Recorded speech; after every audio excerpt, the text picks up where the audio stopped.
اسلام آنے سے پہلے دور جہالت میں عرب میں غلام خریدنے اور بیچنے کا رواج بہت عام تھا۔ اعلیٰ قبیلے کے لوگ اپنے روزمرہ کے کام کے لیے غلاموں کو خریدا کرتے تھے۔ غلام اپنے مالک اور آقاؤں کو مجازی خدا سمجھتے تھے۔ مالکوں کو اپنے غلام پر مکمل حق حاصل ہوتا تھا اور چھوٹی بڑی چیزوں پر من چاہی سزائیں دیتے تھے، یہاں تک کہ موت کی سزا دینا بھی بہت اہم تھا۔ اس دور میں افریقہ کے اندر ایک علاقہ حبشہ کے نام سے مشہور تھا، جہاں سے اکثر غلام لائے جاتے تھے۔ ان میں سے ایک غلام وحشی بن حرب بھی تھا، جو مکہ کے سردار زبیر کا غلام تھا۔ یہ غلام نہ صرف اونچے قد اور تندرست جسم کا مالک تھا، بلکہ تلوار بازی اور تیر بازی میں بھی بڑی مہارت رکھتا تھا، اور یہی وجہ تھی اس کا مالک اسے بہت پسند کرتا تھا اور کبھی بیچنے کا نہیں سوچتا تھا۔ ایک دفعہ آپ صلی اللہ علیہ وآلہ وسلم مسجد کے اندر تشریف فرما تھے کہ اچانک وحشی بن حرب مسجد کے اندر داخل ہوا اور کہنے لگا، اللہ ایک ہے اور آپ صلی اللہ علیہ وآلہ وسلم ان کے نبی اور رسول ہیں۔ آپ صلی اللہ علیہ وآلہ وسلم نے نگاہ اٹھائی اور اس غلام کو دیکھتے ہی آپ صلی اللہ علیہ وآلہ وسلم نے نظریں پھیر لیں اور کہنے لگے، تیرا اسلام قبول ہے، مگر تجھ پہ افسوس ہے، میری نظروں سے دور ہو جا اور آئندہ کبھی میرے سامنے مت آنا۔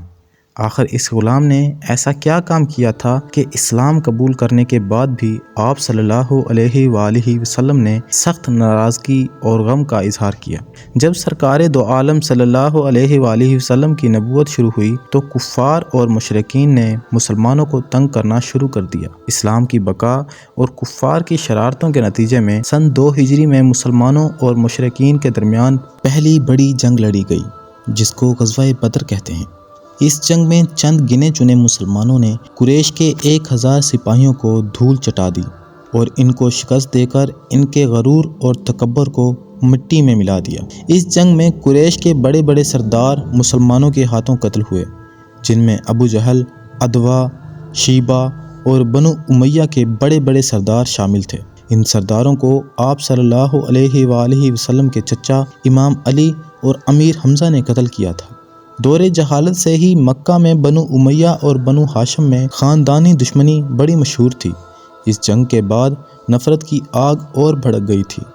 ان کے بڑے بڑے سرداروں کے مرنے کے بعد اب قریش کی سرداری ابو سفیان کے ہاتھوں میں آ گئی تھی۔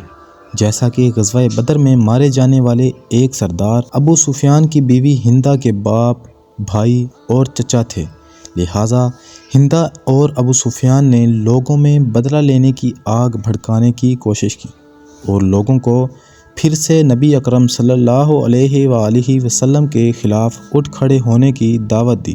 لہٰذا اگلے سال قریش مکہ بدر کے مقتولین کا بدلہ لینے کے لیے نئے جوش و جذبے کے ساتھ غزوہ احد کی تیاری کرنے لگے۔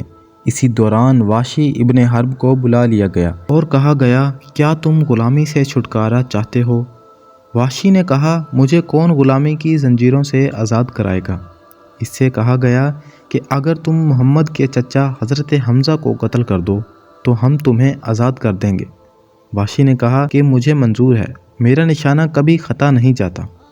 یہ بول کر لشکر کے ساتھ چل کھڑا ہوا اور مسلمانوں سے جنگ کے لیے احد کے مقام پر پہنچ گیا۔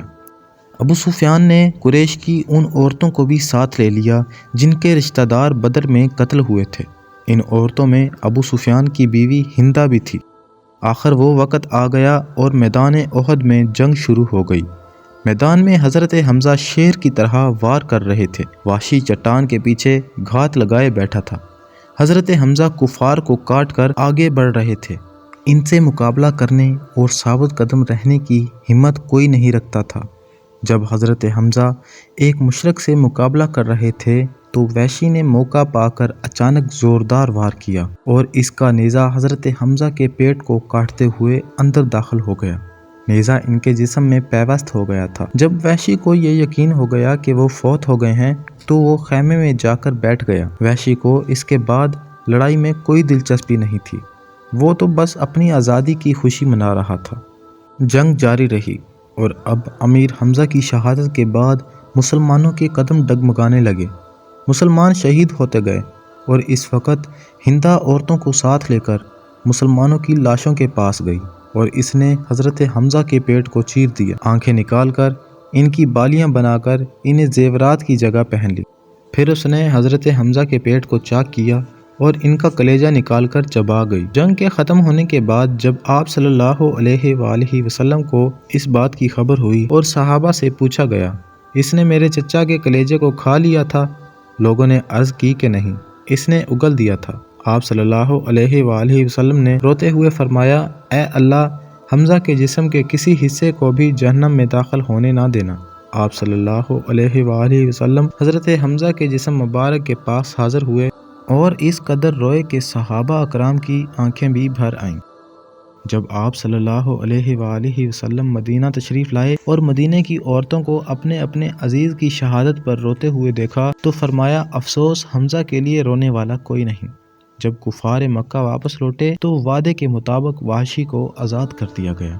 وقت گزرتا رہا اور حضور پاک صلی اللہ علیہ وآلہ وسلم کی دعوت عرب میں بڑی تیزی سے پھیلتی گئی اور دن بدن لوگ اسلام میں داخل ہوتے گئے، لہٰذا وحشی کو خوف ستانے لگا اور اسے اپنی جان کا خدشہ لاحق ہو گیا۔ جب مسلمانوں نے مکہ کو فتح کیا اور نبی پاک صلی اللہ علیہ وآلہ وسلم لشکر درار کے ساتھ مکہ میں داخل ہوئے تو وحشی طائف بھاگ گیا۔ اس کا ہر دن ڈر اور خوف میں گزرتا تھا۔ اس کی نظروں کے سامنے بار بار حضرت حمزہ کی شہادت کا منظر آتا تھا، لہٰذا ایک شخص نے وحشی سے کہا، اے وحشی، اللہ کی قسم، محمد صلی اللہ علیہ وآلہ وسلم ایسے شخص کو قتل نہیں کریں گے جو کلمہ طیب پڑھ کر دائرہ اسلام میں داخل ہو جاتا ہے۔ اس کی یہ بات سن کر وہ مدینہ کی طرف روانہ ہو گیا۔ وہاں پہنچا تو آپ صلی اللہ علیہ وآلہ وسلم مسجد میں تشریف فرما تھے۔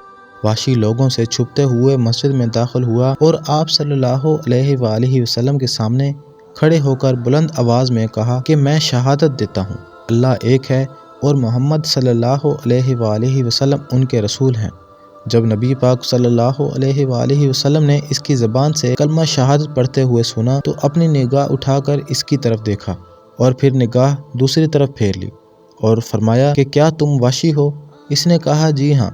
آپ صلی اللہ علیہ وآلہ وسلم نے اپنے عزیز چچا کے قاتل کو مارنے کا حکم نہیں دیا اور فرمایا کہ وحشی کو کچھ نہ کہو۔ ایک شخص کا اسلام قبول کرنا مجھے اس چیز سے بہت عزیز ہے کہ میں 1000 کافروں کو قتل کر دوں۔ آپ صلی اللہ علیہ وآلہ وسلم نے وحشی سے کہا، بیٹھو اور مجھے بتاؤ کہ تم نے امیر حمزہ کو کیسے قتل کیا۔ وحشی وہاں بیٹھ گیا اور پورا واقعہ بیان کیا۔ جب وحشی نے پورا واقعہ بتا دیا تو آپ صلی اللہ علیہ وآلہ وسلم نے غصے سے منہ دوسری طرف پھیر لیا اور کہا، اے وحشی، تم پہ افسوس ہے، میری نظروں سے دور ہو جا اور آج کے بعد میں تمہیں نہ دیکھوں۔ اس دن سے وحشی آپ کی نظروں سے دور رہنے لگا۔ آپ صلی اللہ علیہ وآلہ وسلم صحابہ کے ساتھ بیٹھتے تو وحشی آپ کے پیچھے جا کر بیٹھتا کہ نبی کی نظر مبارک نہ پڑے، یہاں تک کہ آپ صلی اللہ علیہ وآلہ وسلم اس دنیا سے چلے گئے۔ حضرت وحشی خود فرمایا کرتے تھے کہ میں یہ جانتا تھا اسلام پہلے تمام گناہوں کو مٹا دیتا ہے، پھر بھی وہ گھنونا جرم جس کا میں نے انتخاب کیا تھا، اس کا خیال مجھے بے چین کیے رکھتا تھا۔ میں شدت سے کسی ایسے موقع کی تلاش میں رہنے لگا کہ کسی طرح اس جرم کا کفارہ ادا کر سکوں۔ حضور پاک صلی اللہ علیہ وآلہ وسلم کے وصال کے بعد حضرت ابوبکر صدیق امیر المومنین بن گئے۔ ان دنوں عرب کا ایک قبیلہ مردود ہو گیا اور مسلمہ بن کذاب نامی ایک شخص نے نبی ہونے کا جھوٹا دعویٰ کیا۔ مسلمانوں کے خلاف اس نے ایک لشکر تیار کیا اور جنگ کی نوبت آ گئی۔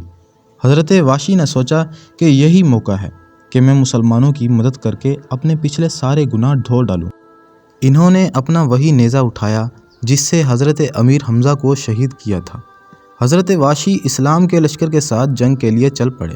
انہوں نے قسم کھا لی کہ یا تو وہ آج مسلمہ بن کذاب کو قتل کرے گا یا پھر خود شہید ہو جائے گا، اور جنگ کا آغاز ہوا۔ حضرت وحشی مسلمہ کے انتظار میں تھے۔ مسلمہ سب مسلمانوں کو قتل کر دینا چاہتا تھا۔ جب مسلمہ بن کذاب کی فوج پر بھاری پڑنے لگے تو مسلمہ نے بھاگنے کی تیاری کر لی۔ فرار ہوتے ہوئے صحابہ سے کسی نے دیکھ لیا اور زور سے پکارا کہ وہ رہا خدا کا دشمن، جانے نہ پائے۔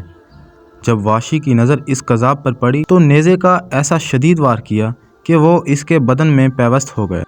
تو حضرت وحشی نے اللہ کا شکر ادا کیا اور سجدے میں گر پڑے۔ سچے دل سے مانگیں تو بڑے بڑے گناہ کی بھی معافی مل جاتی ہے، یہ رب رحمان کا وعدہ ہے۔